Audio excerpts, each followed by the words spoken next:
Hi అన్న. Hi bro. అన్న ఆకివీడులో ఏదైతే ఇష్యూస్ నడుస్తున్నాయో అందులోపల ఏదైతే రామాలయం పైన రామాలయంకి వచ్చిన రఘురామ్ రెడ్డి పైన దాడి జరిగింది. అయితే అక్కడ ఉన్న ఆకివీడులో కొంతమంది దళిత క్రిస్టియన్లు హైకోర్టుకి వెళ్ళి ఆ రామాలయం పైన కేసు వేయడం జరిగింది. ఇది ఇల్లీగల్ గా కడుతున్నారని చెప్పేసి చెప్పడం జరిగింది. సో దానికోసం మీరు ఏం చెప్తారు? అసలు ఈ భారతదేశం అంటే ఏంది? ఎవరి దేశం అండి? హిందువుల దేశం. ఇలా హిందువుల దేశంలోనే మరీ ఆంక్షలు. ఇతర మతస్థులకు సంబంధించినటువంటి గుళ్ళు గోపురాలు కడితేనేమో తప్పులు లేవు. హిందువులు దేవాలయాలు కడితేనే మాత్రం ఇలా తప్పొచ్చింది. ఇలా గుర్తుపెట్టుకోరి, ఎవడు ఎవడో ఒక ప్యాషన్ అయిపోయింది. నాన్ వేసిన కాంచి మొదలు పెట్టుకొని ఇలా నిన్న ప్రకాష్ రాజు అన్ని తెలివిగా ఉన్నటువంటి నాలెడ్జ్ ఉన్నటువంటి ప్రకాష్ రాజు లాంటి వాళ్ళు ఇష్టం వచ్చినట్టు మాట్లాడుతున్నారు. అంటే ఇలా హిందువుల సినిమాలు చూడడం వల్లనే ప్రకాష్ రాజు ఇలా అన్నం తింటుండు. ఇలా తెలుగు ఇండస్ట్రీ వల్లనే ఇలా ఇంత గొప్ప పేరు వచ్చింది. అలాంటి ఉన్నటువంటి వాళ్ళు కూడా ఇష్టంగా మాట్లాడదు. ఇలాంటి వాళ్ళని దేశం నుంచి బహిష్కరణ చేయాలా. మరి వీళ్ళకి ఎక్కడ దేశంలో వేరే దేశంలో ఉన్నటువంటి దేవుళ్ళు నచ్చగట అదే దేశంకి వెళ్ళిపోవాలి వీళ్ళు.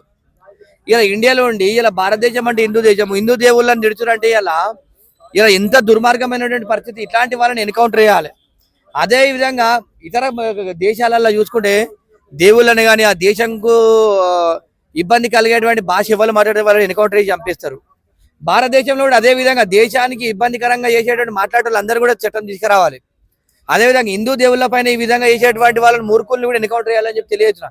మీకైనా దేవుడు వస్తే మీ దేవుడిని గొప్పగా చెప్పుకోరి, కానీ ఇతరులకు సంబంధించినటువంటి దేవుళ్ళని ఇబ్బందికరంగా మాట్లాడి కించపరిచే విధంగా మాట్లాడి రైట్ ఎక్కడిది?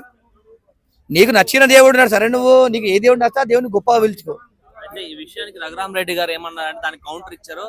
ఏదైతే మీరు ఇల్లీగల్ అని చెప్పి రామాలయం కోసం చెప్తున్నారో ఆ రామాలయం మేము లీగల్ గానే కడతాము, అలానే అదే ఆకివీడు లోపల 113 చర్చిలు ఉన్నాయి ఇల్లీగల్ గా, దాన్ని కూడా మేము తీసేస్తామని చెప్పేసి ఆయన సవాల్ వేశారు.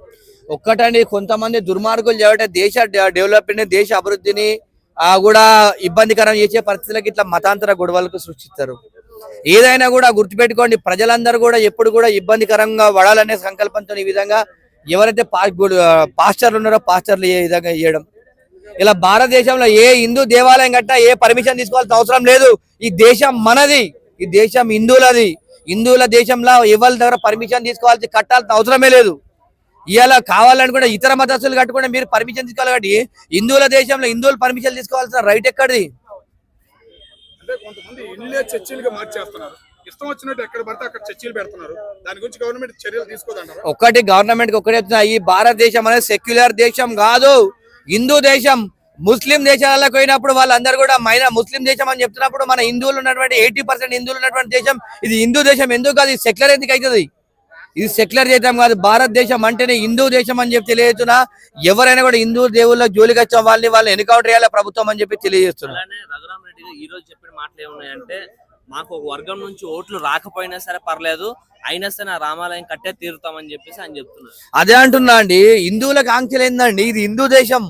హిందూ దేశంలో అంటే మన హిందూ దేవుళ్ళ గుళ్ళు కట్టుకోవడానికి కూడా భయపడే స్థితి అంటే ఇలా మరి అధికారులు మరి నాయకులు ఏం చేస్తారో అర్థమవుతుంది. అంటే ఓట్ల రాజకీయ కోసం ఇదంతా కుట్రలు వల్లిచురా. ఇలా ఏదైనా కూడా గుర్తుపెట్టుకోవాలి, ప్రభుత్వం ఇలాంటి ఈ దేవుళ్ళని హిందూ దేవుళ్ళని ఇబ్బందికరంగా చేసే మాట్లాడే వాళ్ళని మాత్రం కఠినంగా శిక్షించాలని చెప్పి తెలియజేస్తున్నా. Thank you.